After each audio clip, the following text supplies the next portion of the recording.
work is about reimagining and redesigning higher education, right? Love so it. that then higher education institutions really are engines of transformation in the local communities and really power the dreams and hopes and aspirations of millions of young people around the world. And the interesting thing is that when we were conceptualizing this work, technology was one of the items in consideration, and then COVID hit. Oh. And then technology sort of became at the heart it was a paramount. the consideration set. So we are in conversations now with people around the world on all kinds of technologies and the impact of and the lack of and the divides. And so we are in the middle of a conversation now where technology is really almost at the heart of each of these conversations in different ways. Yeah. That's incredible.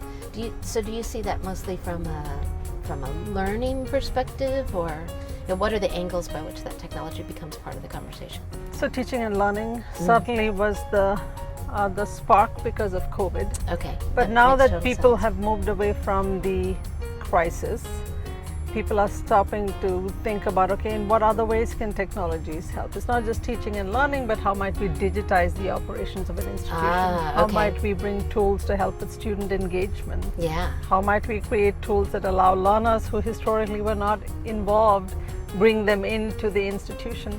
And there are societies where we work with where the technologies that universities are putting in place on their campuses to make Wi-Fi available, for example, is spilling over into local communities. Oh, that's phenomenal. So again, technology in some ways is creating those changes on campuses, but there's also in spaces the spillover effect into local communities, which is incredible, and it's amazing to watch. Yeah. That's one of the, I think if we think of the role that schools or community colleges or vocational schools, universities have, they really do become these really wonderful incubators for ideas in their environments, which is pretty, I don't know, it's pretty fantastic, but also a little daunting. Like, that's a lot of work, especially when you're also have a primary goal of education.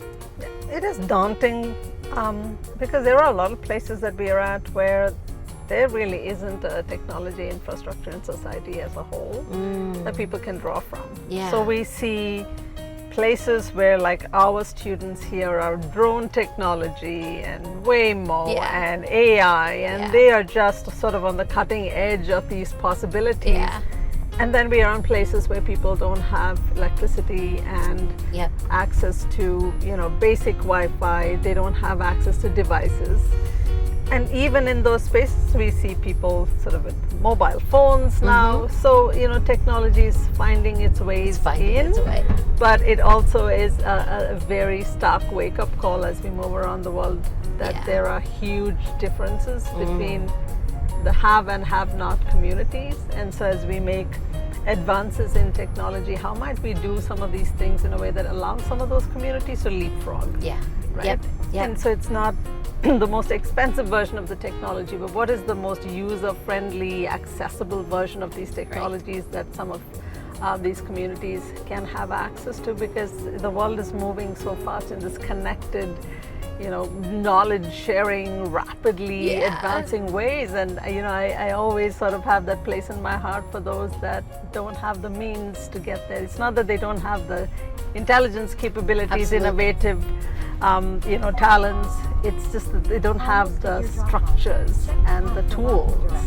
One of the, I did some work with a university in Texas, and we were doing a lot of work in India, and I was always surprised at how you feel a sense of digital fluency or technology fluency, and then you see the technology in a completely different context, where the kinds of challenges that it can solve are just so different. And one of we were working with a rural banking effort, and I think they call them panchayats. It's like a governance mechanism in rural India.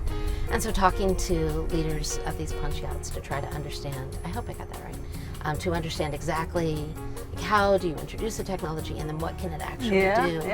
And one of the things we discovered is that to do identification as you were approaching a rural banking device, I had some complications with it, and we couldn't, whether it's you needed a rugged system that could handle very different kinds of physical environments like dust, because maybe it was a bicycle or motorbike that brought the device to you, and so it was exposed to things that otherwise wouldn't, all that kind of stuff.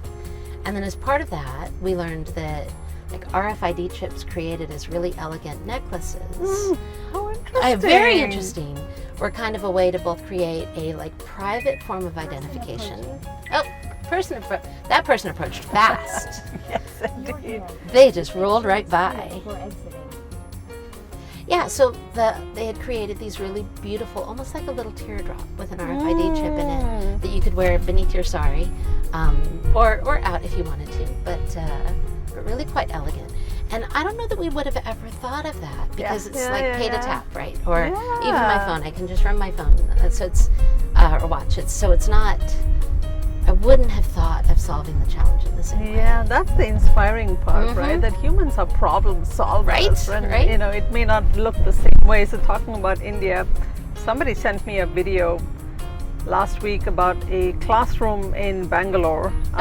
It's a school that actually has a robot teacher and a human teacher in the room at the same time. Okay. So the robot teacher answers the questions the students have that basically is downloadable information. Okay, all right. You know, so it could be science, it could be history, basically facts, so things you can find on Google. Yeah. And then the human teacher is sort of helping the dynamics of the classroom and so on. Oh, that's great. And so I thought, wow, like what could we do in places where there aren't teachers available? You know, how might we find ways to get I don't think that was a humongously expensive thing. I'm sure there are ways that it can be made cheaper and more easily accessible, but good engineering challenges. Could that be made available? And then you also see, you know, you're aware of places where there is nearly nothing, right? So it's so exciting to see people just leaning in and coming up with these homegrown solutions, and you're like, come on, we need to get there faster. We need to get there We faster. need to get there faster. And learn from each other faster. That's the piece that I just love, because there's nothing like taking a thing that you think you know really well and then putting it into an environment that has all sorts of things that just the context is so fundamentally different. And then suddenly learning happens. I think there's an unprecedented opportunity for us to learn from one another.